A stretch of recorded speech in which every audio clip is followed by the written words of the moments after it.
Bonjour et bienvenue pour cette nouvelle no-pérégrination dans les labyrinthes de mon no-muséum.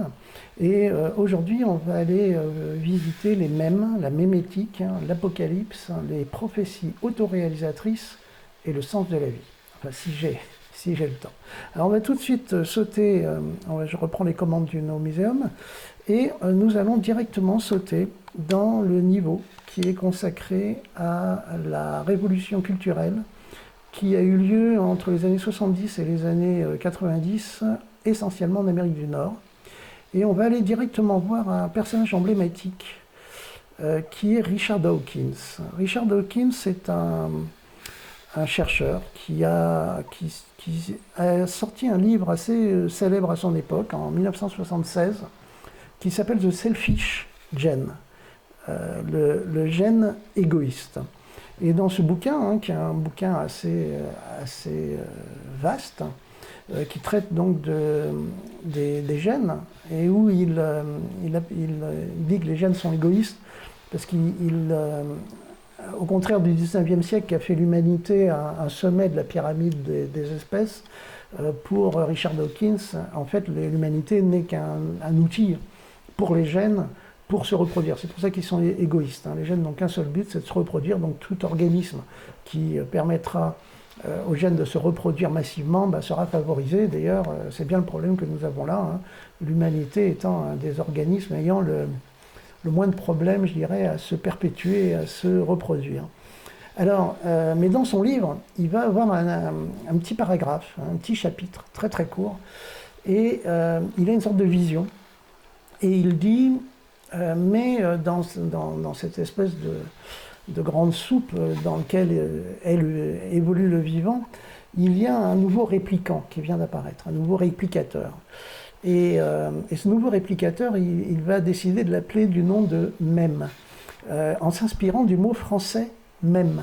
Alors, le mot même, pour beaucoup d'entre nous, c'est un mot moderne, c'est un mot récent dans notre culture, et il désigne souvent les légendes urbaines, les fake news, les programmes un peu viraux qui circulent sur Internet. En fait, ce mot date donc de 1976, et il a un sens qui est beaucoup plus vaste.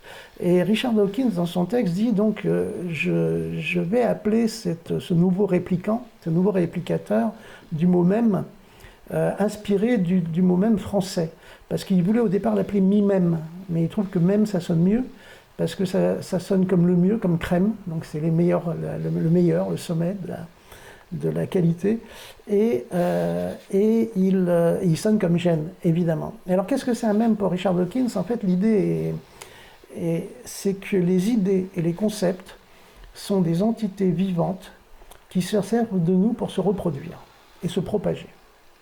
Et on retrouvera cette idée chez Philippe Cadic, dans la même période. Lui, il appelle ça des plasmes, dans son livre qui s'appelle Siva. Il appelle ça des plasmes. Et le plasme se sert de notre système optique et du nerf oculaire pour se propager dans nos cerveaux. Et donc, pour Dawkins, cette idée qui est assez controversée d'ailleurs, que les idées, les concepts seraient des sortes d'entités vivantes qui se reproduiraient selon des processus darwiniens. Idée contestée, mais qui par contre a une certaine pertinence. Et alors je suis remonté le no-muséum pour aller dans un endroit particulier, parce qu'en fait les mèmes ne sont pas que les légendes urbaines ou les fake news. Par exemple, les grands mythes sont des mèmes. Ce sont des idées puissantes, fortes, qui se servent de nous pour se reproduire. Et qui se servent de qui? Qui se servent des artistes et des auteurs. C'est nous, les artistes et les auteurs, les écrivains, les metteurs en scène, qui, depuis l'aube des temps, les propageons ces mèmes, des mèmes très anciens. Donc parmi les mèmes les plus anciens, on a le mythe de l'Arche de Noé. Et en fait, le mythe de l'Arche de Noé est une sorte de prophétie autoréalisatrice. C'est-à-dire que... Alors je vais remonter, et en fait, il est un peu tardif, Noé. En fait, c'est-à-dire qu'on va retrouver la plus lointaine origine, et dans la mythologie mésopotamienne, c'est le mythe d'Atrahasis. Alors la mythologie mésopotamienne est intéressante parce que c'est la plus ancienne des mythologies humaines dont on ait une trace écrite. C'est-à-dire scientifiquement, on peut mesurer que ces textes était présent autour de moins de 1500 ans sur les tablettes d'argile de la civilisation mésopotamienne. Et dans le mythe d'Atrahasis, on a déjà, dans cette tablette, qui a été traduite d'ailleurs assez récemment, on a la description de l'arche de Noé. Hein, on a la description du déluge, de la construction d'un arche, et d'ailleurs cette arche est ronde, est décrite ronde, circulaire. On a les plans décrits de l'arche de Noé, l'équivalent de l'arche de Noé, qui est l'arche d'Atrahasis. Et vous voyez, c'est pour ça que je l'ai modélisé ronde. Mais je vais plutôt m'intéresser à un autre personnage emblématique de ce même, une autre entité mémétique. C'est l'équivalent suivant qui est dans le Bhagavad Gita hindou de l'arche de Noé, du mythe de l'arche de Noé. C'est le mythe du poisson de Vishnu, de l'histoire de l'avatar de Vishnu. Alors, en fait, Vishnu, un petit poisson, qui s'appelle Matsya, je crois, est en train de fuir un danger, et un disciple de Vishnu, Manu, le sauve. Et il l'a dans sa main, et là, le poisson grandit. Et il le met dans une jarre, le poisson grandit, il le met dans un bassin, le poisson grandit, il le met dans un lac, le poisson devient tellement énorme qu'il le tire et il le ramène à la mer. Et là, le poisson, en fait, était l'avatar de Vishnu. Et le poisson se transforme en Vishnu, et Vishnu apparaît, et pour remercier, alors Vishnu que vous voyez dans cette représentation-là, hein, qui est, où vous le voyez, Vishnu représenté avec plusieurs bras, et vous le voyez sortant d'un poisson. Hein. Vishnu est souvent représenté comme ça, sortant d'un poisson, parce que justement il sort de son avatar.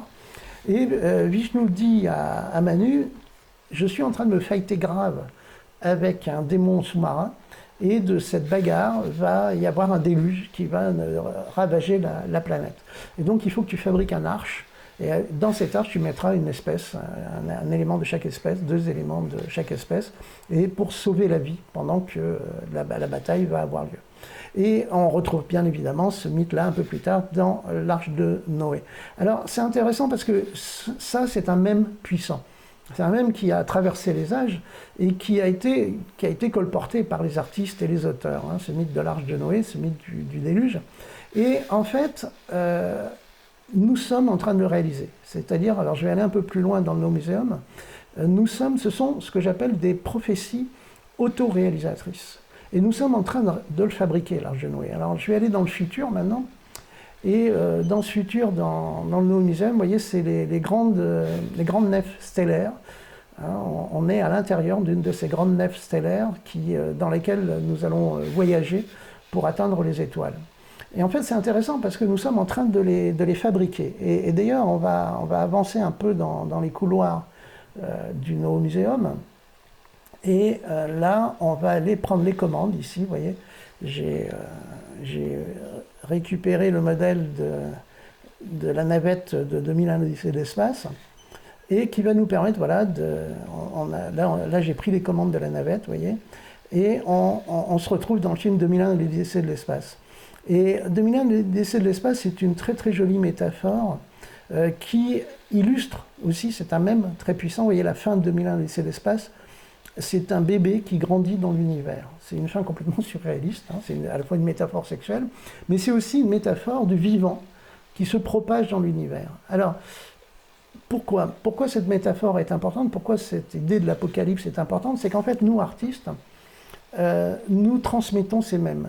Et ces mèmes viennent influencer tout le monde scientifique, hein, l'ensemble de la population. Et du coup, la NASA, et très clairement, hein, la NASA, comme la plupart, vous voyez, la plupart des grandes nations, lorsqu'elles arrivent à un certain niveau de développement industriel et d'intelligence collective, se lance dans la conquête de l'espace. La conquête de l'espace, c'est un point à atteindre, non pas par les humains d'ailleurs. Le but, c'est pas tellement, finalement, nous ne sommes qu'un vecteur, qu'un moyen, qu'à trouver la vie pour atteindre les étoiles.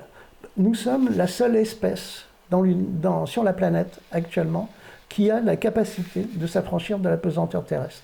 Et pourquoi? Eh bien parce que dans 1 milliard d'années, il n'y a plus de vie possible dans cette partie-ci du système solaire.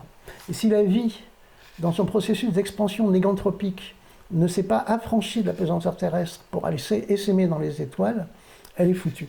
Et donc il y a un véritable enjeu, un enjeu qui dépasse même l'humanité, qui est l'enjeu du vivant. Le vivant est, depuis l'aube de l'apparition du vivant sur cette planète, engagé dans un processus de complexification qu'on appelle la négantropie. Et nous, artistes, ce que nous faisons, c'est que nous transcrivons sous forme de métaphore ces tropismes propres au vivant. C'est-à-dire que, intuitivement, nous transformons en métaphore, en conte, en histoire, en film, en légende, des tropismes, des processus qui sont structurels, même de nos cellules, de l'expansion du vivant. En fait, l'arche de Noé, c'est la métaphore de, très très clairement, d'ailleurs très, très explicitement, de la négantropie. La négantropie étant l'entropie négative, c'est-à-dire le tropisme qu'a la vie à aller vers la complexification et aller à l'opposé de l'entropie, c'est-à-dire l'ennui mortel de l'équilibre de la matière. Il n'y a pas plus immortel dans l'univers actuellement que le vivant, paradoxalement. Les montagnes s'effondrent, les planètes se détruisent, tout tend à la négantropie. Une seule chose va en se complexifiant et existe depuis 4 milliards d'années, c'est la vie. Et donc, nous, artistes, nous transmettons les métaphores du vivant. Voilà. Donc, c'est la fin de cette petite visite des mèmes. C'est un mème extrêmement virulent que je viens de vous raconter. Et puis, rendez-vous pour la prochaine balade dans le Noé Muséum.